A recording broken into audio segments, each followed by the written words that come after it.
गुरु प्यारी साध संगत जी, आप सभी को राधा स्वामी जी। साध संगत जी, अब कर्मों का हिसाब तो सबने देना ही है। सोचो उनका क्या, जो भजन सिमरन तो ले लेते हैं, उसके बाद भी गलत कामों को करना नहीं छोड़ते हैं। बाबा जी कहते हैं भले ही आप भजन सिमरन ना करो ना लो, लेकिन भजन सिमरन के बाद जो लोग गलत काम करते हैं उनको कितनी कड़ी से कड़ी सज़ा मिलती है, इस वीडियो के माध्यम से हम जानेंगे। साथ संगत जी, उससे पहले आपसे हाथ जोड़कर विनती है, वीडियो के अंत तक ज़रूर बने रहे। और संगत के अपने इस चैनल को आपने सब्सक्राइब नहीं किया है तो प्लीज़ सब्सक्राइब भी करें। साथ संगत जी, हाल फिलहाल में जैसे कि हमें पता है बाबा जी का भंडारा हुआ है। साथ संगत जी, जब भंडारे में एक सेवादार बाबा जी के पास आकर अपने घर की कहानी बताता है तो उस पर बाबा जी सामने से क्या जवाब देते हैं, ये हमें आगे पता लगेगा। साथ संगत जी, जैसे ही अभी पिछले भंडारे में बाबा जी सत्संग करके निकलते हैं और सत्संग के बाद बाबा जी और हुजूर जी अपने कोठी पर वापस आते हैं तो बाबा जी क्या नोटिस करते हैं कि कोई है जो कि उन्हें खिड़की से बार बार देख रहा है, लेकिन वह सामने नहीं आ रहा है। तो बाबा जी ये बात हुजूर जी को बताते हैं, कहते हैं कि भाई मुझे लगता है कि खिड़की के उस पार कोई तो है, लेकिन वह सामने नहीं आ रहा है। तो हुजूर जी फिर कहते हैं कि भाई जो भी हो सामने आ जाओ, ऐसे छुपने से क्या ही फ़ायदा है। हजूर जी के कहने पर वह सेवादार सामने आ जाता है और बाबा जी से माफ़ी मांगने लगता है और कहता है कि हे मेरे सच्चे बादशाह, मुझे मेरी गलतियों के लिए माफ़ कर दे। मुझे नहीं पता मैंने ऐसे कौन से कर्म किए हैं जो कि मुझे आज ये दिन देखना पड़ रहा है। तो बाबा जी कहते हैं कि बेटा बात क्या है वो तो ज़रा हमें बताओ। तो वह सेवादार भाई कहता है कि बाबा जी मेरा एक लौता बेटा है, वो भी आज के समय में इतना बीमार है कि मुझे समझ नहीं आ रहा है कि मैं क्या ही करूं। कम से कम 6 महीने हो चुके हैं उसको बीमार हुए, लेकिन उसकी हालत में कुछ भी सुधार नहीं है। वह सोते सोते इतना चिल्लाने लगता है कि हम भी डर जाते हैं। हमें समझ नहीं आ रहा है कि अब हमें आगे क्या करना चाहिए। सेवादार भाई काफ़ी परेशान था और साथ संगत जी क्यों ना हो, क्योंकि जिसका एक लौता बच्चा ऐसी हालत में होगा, उन माँ बाप का परेशान होना तो लाजमी ही है। तो फिर बाबा जी कहते हैं कि बेटा उनका ये हाल कैसे हुआ। तो फिर सेवादार भाई बताते हैं कि बाबा जी मेरे बेटे का आज से 6 महीने पहले एक्सीडेंट हो गया था, तभी से उसकी हालत बहुत ख़राब है और अब तो ऐसे उनकी हालत ख़राब है कि दिन भर दिन उसकी हालत बिगड़ती ही जा रही है, उसकी हालत में कोई सुधार ही नहीं है। तो इस पर बाबा जी कहते हैं कि बेटा ये तो सब कर्मों का चक्कर है, कर्मों का हिसाब तो देना ही है। अब उनके जो कर्म हैं उनका हिसाब वो दे रहे हैं। तुम्हें तो पता ही है कि कर्मों के हिसाब से कोई आज तक बच नहीं पाया है।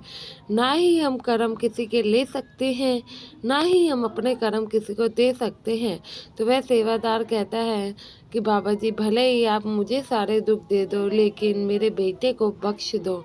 तो फिर बाबा जी कहते हैं कि बेटा जैसे ही मैंने तुम्हें अभी समझाया है, कर्म ना हम किसी के ले सकते हैं, ना ही किसी को अपने कर्म दे सकते हैं। जो कर्मों में लिखा है वह तो उन्हें भुगतना ही पड़ेगा।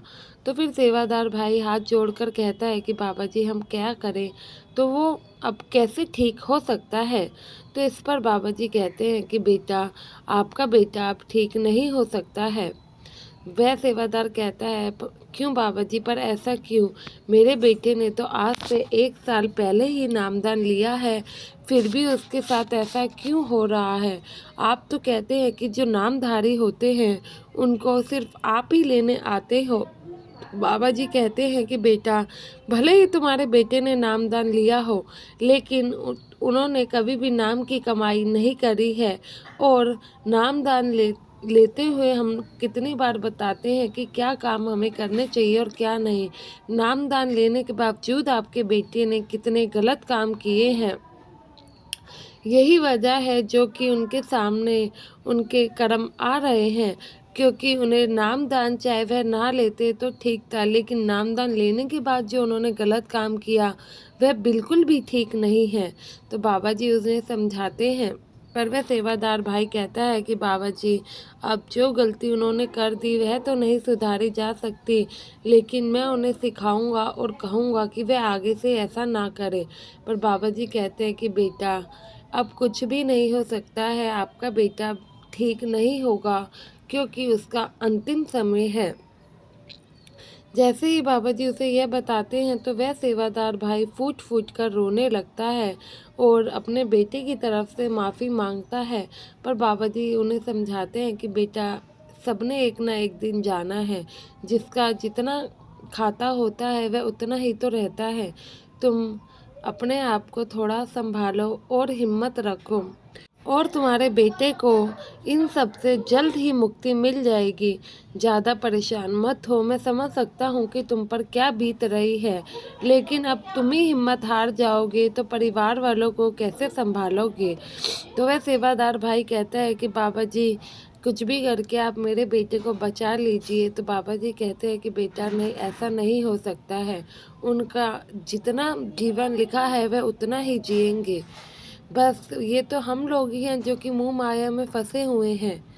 जब हम ये नहीं सोचते हैं कि कोई आया है तो जाना भी है, हम कभी भी उसके जाने के बारे में नहीं सोचते हैं, इसलिए हमें ज़्यादा दुख होता है।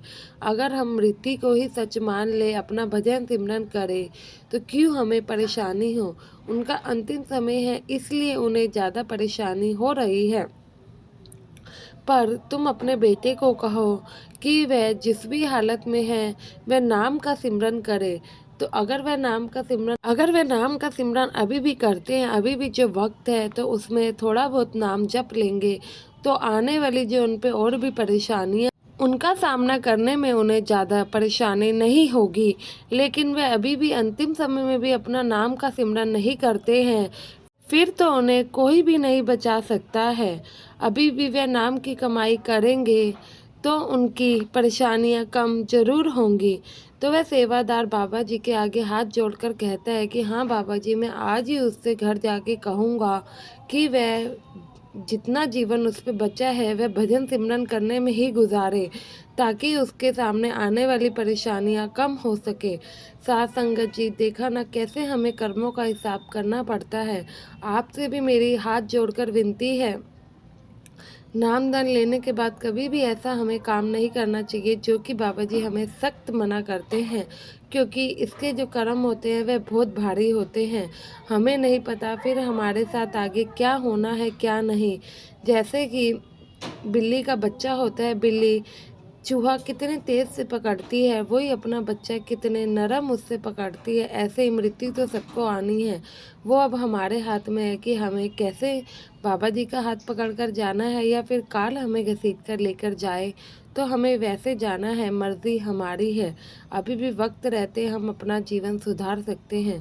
साथ संगत जी, आपसे विदा लेने का समय है। संगत के अपने इस चैनल को सब्सक्राइब जरूर करें जी।